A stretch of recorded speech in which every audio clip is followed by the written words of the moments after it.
있었던 일을 소개를 하고 있었습니다. 마지막 부분에서는 초막절의 끝날에 그 실로암에 가서 물을 떠다가 제단을 붓고 또 남서쪽에 있는 베어다 녹은 버드나무에다가 물을 붓는 이런 사건을 하는 것을 예수님께서 보시고 자기가 초막절의 원형인 것을 그들에게 설명을 합니다. 그러면서 누구든지 목마르거든 내게 와서 마시라. 나를 믿는 자는 성경에 이름과 같이 그 배에서 생수의 강이 흘러나오리라 말씀을 하십니다. 그러니까 그들은 의미도 모르고 그 습관에 따라서 제사장들이 물을 길어다가 그 버드나무에 붓는 거. 버드나무는 자르면 하루밖에 안 가는데 이제 거기다 물을 갖다 붓고 살리는 이런 것들을 하는데 그것이 무슨 뜻인지 모르는 것입니다. 그때 예수님께서 나를 믿으면 너희들 다시 살아나는 역사가 일어난다는 것을 그들에게 말씀하십니다. 내가 너희를 위해서 십자가에서 죽고 그리고 나를 믿는 자는 심령이 가장 깊은 곳에서 그 살리는 영이 살아날 것이다. 그러면서 예수님께서 이 초막절 절기가 다기를 예표한 것이라고 자기가 본체고 이것은 그림자라고 얘기를 증언을 하는 것을 보았었습니다. 그리고 이제 이어지는 오늘 본문의 말씀에서는 초막절이 완전히 끝났습니다. 이제 7일 동안의 초막절인데 대로 8일까지 모이는 것까지 다 끝나고 그래서 우리가 53절에 보면 다 각각 집으로 돌아갔다.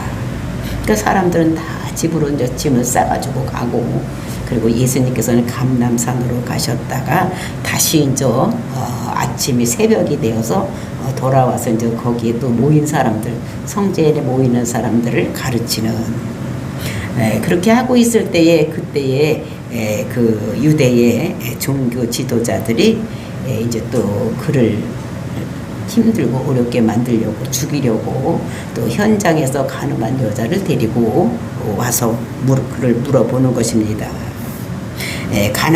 가늠하다가 현장에서 붙잡힌 여자를 데려다가 이 여인을 돌로 쳐서 죽이라고 하는지 아니면 이 사람이 가르친 대로 사랑하라고 하는지 이것을 이제 시험하기 위해서 그런 일을 한다고 그런 장면을 소개하고 있는 것을 볼 수가 있습니다.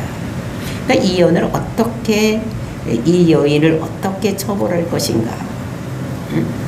그래서 예수님의 가르침과 또 율법과 상응되는 이런 것이 있기 때문에 그것을 이렇게 하면서 또 꼼짝도 못하게 죽이라고 하지도 못하고 또 이제 그 사랑해서 놔줘라 이렇게도 못하게 만들게 하기 위해서 이제 시험하기 위해서 이제 그 가늠한 여자를 데리고 와서 예수님께 물었을 때에 예수님께서 정말로 그 여자를 놓아줄 수밖에 없도록 그 사람들을 만들어 놓고 여자를 이제 가라고 이렇게 하는 모습. 그 여자가 죄에서 벗어나서 이제 가는 모습 이런 것들을 보면서 예수님께서 이 땅에 오셔서 하시는 일이 무엇인지를 우리들에게 말씀하고 있는 것입니다. 우리는 모두가 다 죄인이요. 이 현장에서 가늠한 여자는 들킨 죄인이고 그리고 이제 우리같이 지금 여기 세상에 있는 사람들은 안 들킨 죄인이다. 그 차이지. 들키고 안 들킨 거 이것 차이지. 다 누구든지 다 죄인이라는 것을. 그래서 죄를 사함 받을 수 있는 것은 예수님밖에 그분으로 인해서 우리가 죄사함을 받을 수 있다는 것을 우리들에게 말씀을 하고 계십니다. 오늘도 우리가 죄사함 받은 것을 늘 마음속에 기쁨으로 생각을 하고 그 죄사함을 주신 그 하나님께 때마다 감사하는 저와 여러분 그리고 그것을 많은 사람에게 전할 수 있는 저와 여러분이 되시기를 예수님의 이름으로 축원을 드립니다. 1절 말씀 보시겠습니다. 예수는 감람산으로 가시니라. 근데 이제 53절에서 다 각각 집으로 돌아가고 그러니까 거기에 있던 그러니까 초막절을 지키러 왔던 이런 모든 사람들은 어떻게 됩니까? 멀리서도 왔어요. 타국에서도 온 사람도 있었고 그 타양에서 온 사람도 있었는데 이런 사람들이 다 집으로 돌아갔다는 것입니다. 짐보따리를 싸가지고 갔겠죠. 그랬는데 예수는 저 감람산으로 가셨다라고 말씀을 하고 있는 것입니다. 그래서 예수는 이제 감람산으로 갔는데 그 감람산은 어디에 있냐면 거기가 어디냐면 예수님이 그 예루살렘의 동쪽에 있는 산 이름입니다. 그게 감람산이에요. 근데 이제 그거를 다른 말로 하면 겟세마네 동산이라고 하면 됩니다.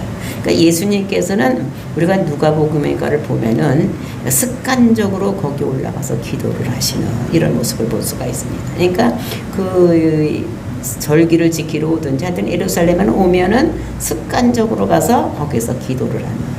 그러니까 어떤 기도를 했는지는 모르지만 하여튼 그 이스라엘 백성들이 구원받게 또 예루살렘 성이 잘 보존될 수 있도록 뭐 이런 기도도 했고 모든 인류에게 복음이 전파될 수 있도록 이렇게 다 기도를 했겠죠. 근데 이런 기도를 습관적으로 했던 것이 그 감람산 즉 겟세마네 동산인 것을 볼 수가 있어요. 근데 거기 서쪽에 예루살렘이 있고 이제 이런 것들을 우리가 보는데 이제 습관적으로 이제 예수님께서는 무슨 일이 끝나면 어디 감람산으로 가는 이런 모습을 볼 수가 있습니다. 그래 갔다가 2절 말씀 아침에 다시 성전으로 돌아오시니 백성이 다 나오는지라 앉으사 그들을 가르치시더니 그러니까 아침에 이제 갔다는 거예요. 그러니까 저녁 그러니까 갔다가 아침이 되어서 왔다니 근데 여기는 원어에는 새벽에 이렇게 얘기를 하고 있습니다. 그러니까 일찍이 성전으로 돌아오셨다는 것입니다. 그러니까 가서 기도하고 다시 성전에 와서 이제 거기에는 어떻게 됩니까? 예수님이 하는 사역을 더 본다든지 또는 더 가르침을 듣고 싶은 사람들 또는 예루살렘에 살고 있는 사람들은 그곳에 왔겠죠. 그래서 이제 성전으로 들어오시니 백성들이 다 나오는지라 앉은사 그들을 가르치시더니 백성들이 배우려고 왔을 때 예수님께서 앉아서 가르치셨다. 그러니까 이스라엘 백성 그 사람들은 그 가르치는 것이 이렇게 우리 같이 서서 가르치는 것이 아니라 앉아서 가르치는데 비드듬히 해가지고 이렇게 하면서 이제 사람들에게 대화식으로 이렇게 가르치는 이런 모습을 볼 수가 있는데 예수님도 그와 똑같이 유대인들이 가르치시는 모습으로 앉아서 비스듬히 그러니까 밥 먹을 때도 그 사람들은 비스듬히 하고 이렇게 먹는 것을 볼 수가 있는데 이제 그렇게 가르치셨다는 것입니다. 이제 그렇게 가르치고 있을 때 한 사건이 일어나는 거예요. 그게 어떤 사건이냐 3절 4절 말씀에 그런 사건이 일어나는 것을 볼 수가 있는 것이 3절 4절입니다. 서기관들과 바리새인들이 우병중에 잡힌 여자를 끌고 와서 가운데 세우고 예수께 말하되 선생의 이 여자가 가늠하다가 현장에서 잡혔나이다. 현장에서 잡힌 가늠하다가 현장에서 잡힌 여자를 끌고 오는 이 가늠이 언제 일어났을까? 그러니까 우리가 초막절 마지막에는 올라이트를 한다고 했습니다. 해 넘어가고 있듯이 시작을 해서 이제 그 초막절의 절정이 일어나는 이제 이런 일을 하고 있을 때에 이제 이 여자가 간음을 하다가 이제 그런 사람들한테 들린 이런 것들을 볼 수가 있습니다.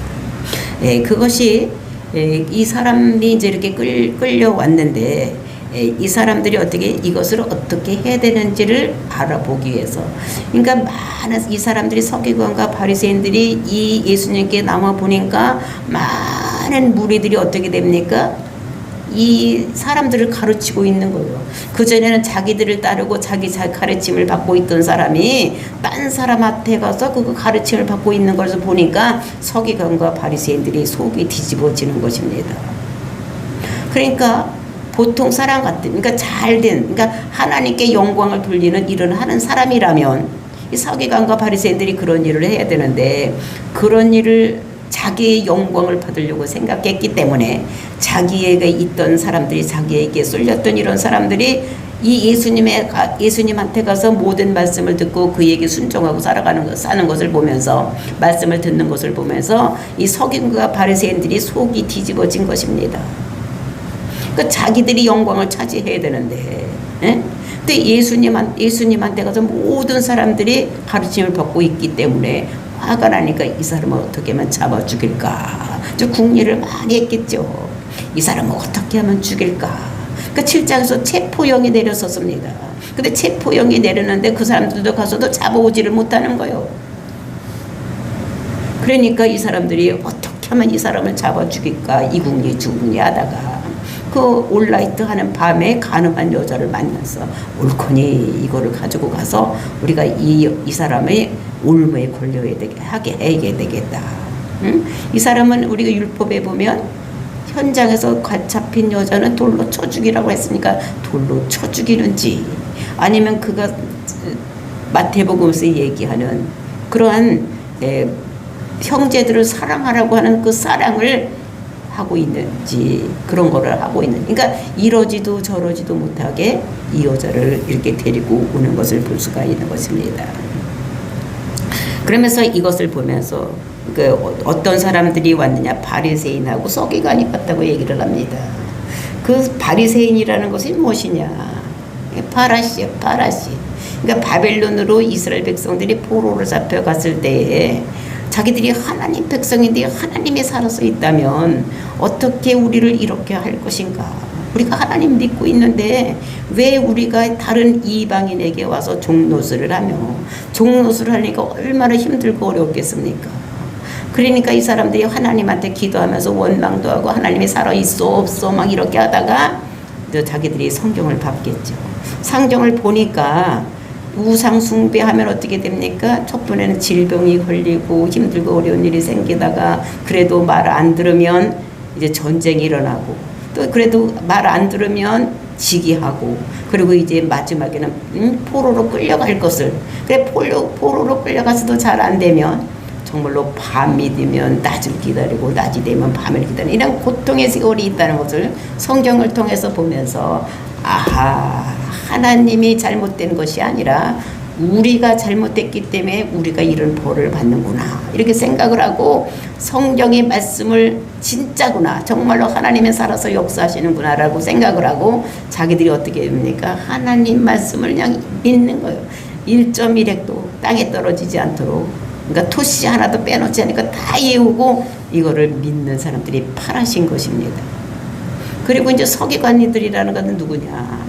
그 율법을 공부를 하고 그것을 이제 다른 사람들에게 가르치는 사람들, 이건 서기관이야. 그리고 이제 그것을 율법을 기록하는 사람들, 또 이 사람 중에서 훌륭한 사람은 랍비들, 이렇게 되는 것입니다. 그러니까 이 바리새파 성경을 말씀을 잘 알고 지키려고 하는 사람들, 또 그거를 가르치고 하는 이런 종교 지도자들입니다. 그 종교 지도자들이 서기관과 바리새인들이 음행 중에 잡힌 여자를 데리고 와서 예수께 말, 선생이여, 이 여자가 간음하다가 현장에서 잡혔나이다. 그러니까 이 사람은 그렇게 성경을 연구하고 성경을 필사를 하고 가르치고 이렇게 하는 사람이 그 구약에는 다 누구의 말씀을 쓰고 있다고 했습니까? 예수님에 대해서 하고 있는데, 그렇게 했는데도 문자적으로만 알지 그분이 그가 예수인지를 모르는 거예요. 그러니까 예수님이 왔는데도, 진짜 하나님이 오셨는데도 하나님이라고 하지 않냐고, 선생이요, 이렇게 얘기를 하는 것을 볼 수가 있는 것입니다. 그러니까 우리가 예수를 믿는다고 이곳에 와서도 정말 우리가 예수를 뭐라고 믿어야 되는지 그 목적을 모르고 어떻게 믿어야 되는지를 알지 못하고 있는 사람들이 너무 많은 것 같지, 성경을 잘 안다고 하는데도 예수님을 몰라보는 거예요. 구약 성경이 다 누구에 대해서 기록한 것입니까? 오실 메시아, 하나님의 아들에 대해서 기록을 하고 있는데, 진짜 하나님의 아들이 와서 지금 가르치고 있는데 그 바리새인들과 서기관들이 예수님을 몰라보고 선생이라고 하는 거예요. 그러면서 이 여자를 돌로 어떻게 해야 됩니까? 물어보는 거예요. 근데 그걸 왜 묻느냐? 5절 6절입니다. 모세는 율법에 이런 여자를 돌로 치라 명하였거니와 선생은 어떻게 말하겠나이까? 그러니까 자기들이 율법학자니까 율법을 잘 아는 거예요. 그러니까 신명기나 레위기에 보면 현장에서 붙잡힌 여자는 돌로 쳐서 죽이라고 했습니다. 왜냐하면 그 죄인이, 그러니까 그러니까 뭐 그냥 금방 목을 사형질 시키고 뭐 이렇게 하는 것이 아니라 돌로 쳐서 죽이라고. 이것은 왜 그러냐면 그 죄인은 전파하는 능력이 있습니다. 이 옆에 자꾸 이렇게 옮겨가는 것이 있으니까 이런 것들을 완전하게 없애기 위해서 어떻게 돌로 더 쳐서 죽이는 거예요. 이렇게 돌로 쳐서 죽이라고 얘기를 했는데 그 율법에는 이렇게 써 있는데 당신이면 어떻게 하겠느냐, 선생님은 어떻게 하겠느냐, 이렇게 얘기를 하는 것입니다. 그래서 이것을 보면은 누구든지 다 그럴 수가 있는 거예요. 누구든지 이 현장에서 붙잡힌 여자만이 아니라 다 누구든지 이럴 수가 있는데, 근데 명하여건을 명령을 했다는 것입니다. 성경에서 모세의 그 율법에서 명령을 했다는 것이면 돌로 쳐 죽이라고. 그러면 당신은 어떻게 하겠는가? 정말로 진짜로 알고 싶어서가 아니라 예수님을 올무에 걸려둬서 잡아 죽이려고 이렇게 한다고 6절에서 말씀하고 있습니다. 그들이 이런 말함은 고발할 조건을 얻고자 하여 예수를 시험함이러라. 예수께서 문을 굽히사 손가락으로 땅에 쓰시니. 그러니까 고발할 조건을 찾는 거예요. 이 당시에는 이 이스라엘은 로마의 속국이었었습니다. 그래 로마의 속국이었는데 이 법이 있기 때문에 그 법에 고발을 하려고. 이게 잘못됐다. 왜냐하면 이 산헤드린 공회, 이 이스라엘 백성들은 사형권은 없었습니다. 그러니까 이 사람이 이렇게 잘못했다고 법에 어긋난다고 로마에다 고발을 해서 이제 그것이 법에 위반이 되면 죽이려고 이제 이렇게 시험을 하려고 했다는 것입니다. 그러니까 이것이 얻고자 하여 예수를 시험함이러라. 예수께서 몸을 굽히사 손가락을 땅에 쓰시니. 그렇게 말을 하니까 얘 죽여라, 아니면 돌로 쳐서 죽여라, 아니면 내보내라, 뭐 이렇게 결론을 말하지 않냐고. 예수님께서 그 말을 듣고 이제 그 사람들의 앞에 있는 사람들의 마음을 아니까 이 사람이 땅에, 예수님께서 땅에다가 뭐라고 쓰셨습니다. 근데 그것이 뭐라고 썼을까? 뭐라고 썼을까? 근데 이것이 그 원문에는 그를 그렸다, 땅에다 그렸다 이렇게 얘기를 하고 있습니다. 그러니까 글씨를 쓰는 것도 그리는 거죠. 이제 그러면 이것이 어떤 효과가 있을까? 이게 많은 사람들이 집중해서 볼 거 아니야. 예수님께서 뭐라고 이렇게 쓰니까 그 사람한테 물어봤으니 그 사람이 답이 떨어져서 뭐라고 말하는지에 따라서 로마에다 고발을 할 건지 어떻게든 이게 정해지는데, 이 사람이 이 땅에다가 이렇게 쓰고 있으니까 죽이라고 명할까?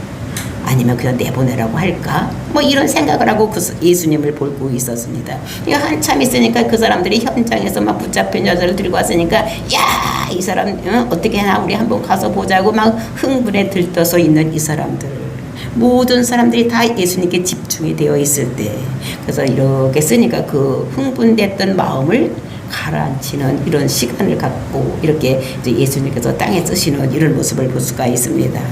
그러면서 뭐라고 대답하시느냐, 7절 8절 말씀입니다. 그들이 묻기를 맞이 아니하는지라 이에 일어나 이르시되 너희 중에 죄 없는 자가 먼저 돌로 치라 하시고.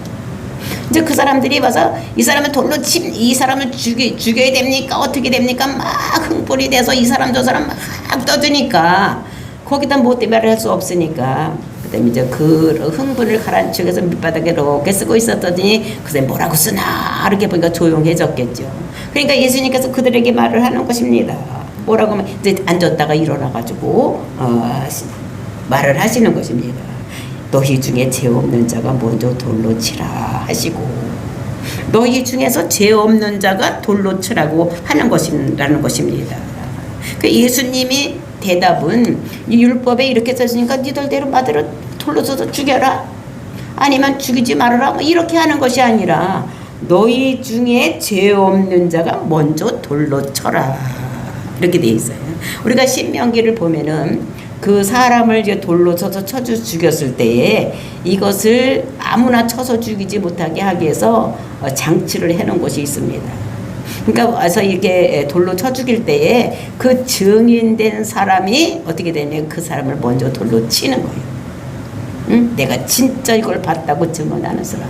그러니까 돌로 친 다음에 거기 주위의 사람들이 돌로 쳐서 죽이는 거예요. 그러니까 누구 돌에 맞았는지 모르게 죽이게 하는 것인데, 그런데 만약에 그 사람이 잘못 생각을 해서 이 사람을 돌로 죽였다면은 그 먼저 친 사람이 모든 핏값을 다 당하는 거죠. 이런 것들이 성경에 있는 거지. 그러니까 아무나 무고하게 막 해서 죽이지 못하게 이제 이렇게 해놓은 장치가 있는 것입니다. 그러니까 너희 중에 죄 없는 자가 먼저 돌로 치라 이렇게 얘기를 하니까 가만히 생각해 보니까 나도 이런 생각도 죄도 지고 이런 것도 했고 나도 이런 거 했지. 아니, 세상 사람들이 다 죄 아래 있는 사람이니까 죄 없는 사람이 어디 있겠습니까? 다 죄가 있는 거니까 죄 없는 사람이 먼저 치라. 왜냐면 먼저 친 사람이 그 핏값을 받게 되어 있으니까. 그러니까 8절 다시 몸을 굽혀 손가락으로 땅에 쓰시니 그래놓고 또 예수님께서 다시 땅바닥에다 몸을 굽혀가지고 또 뭐라고 또 쓰시는 것입니다. 왜냐하면 생각할 여유를 주는 거예요. 내가 죄 없는 사람이 먼저 치라고 했으니까 그 사람이 먼저 친 사람이 피값을 당해야 되니까 내가 진짜 죄 없나? 이거 첫 번 친 사람이 굉장히 중요한 거예요. 그러니까 이 사람들이 또 생각을 해보는 거예요. 생각을 해봤을 때 아이고 내가 죄가 없는 것이 아니네. 뭐 이런 생각을 많이 했겠죠. 그랬을 때 어떻게 되느냐. 9절 그들이 이 말씀을 듣고 양심의 가책을 느껴 어른으로부터 시작하여 젊은이까지 하나씩 나가고 오직 예수와 그 가운데 섰는 여자만 남았더라. 그 말씀을 듣고 어떻게 돼? 양심의 가책을 느꼈다는 것입니다. 양심. 그러니까 율법이 있는 사람은 율법으로 판단을 받고 율법이 없는 사람은 양심으로 판단을 받는 것입니다. 우리 마음속에 양심이 있는 거예요.